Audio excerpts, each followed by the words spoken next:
家好，我係 Jessie，歡迎收聽國際人口脈搏系列節目。全球生育率普遍下降，尤其喺部分發達國家，下降速度更快，幅度更大。呢個背後嘅原因係咩？2023年諾貝爾經濟學獎得主 Claudia Goldin 教授嘅最新研究，為我哋揭示咗答案。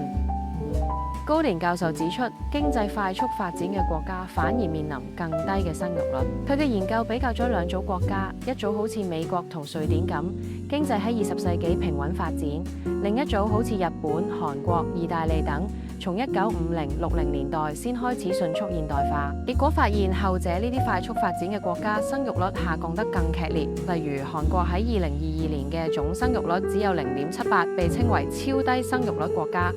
點解會咁呢？高丁教授認為快速嘅經濟變革同埋傳統嘅性別角色產生咗衝突。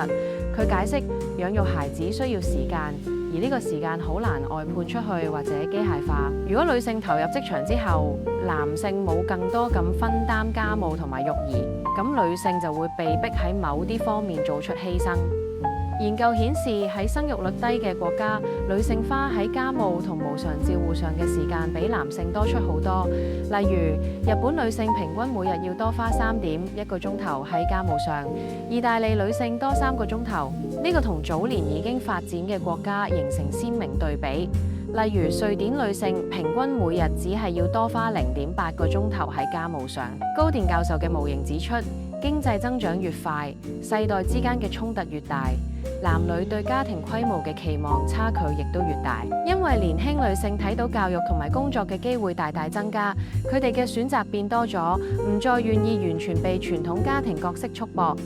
高連教授建議，如果現代社會希望鼓勵生育，或者可以嘗試尊崇父職，鼓勵男性更多咁參與家庭同埋育兒，等父母雙方都能夠喺家庭同埋職場之間取得更好嘅平衡。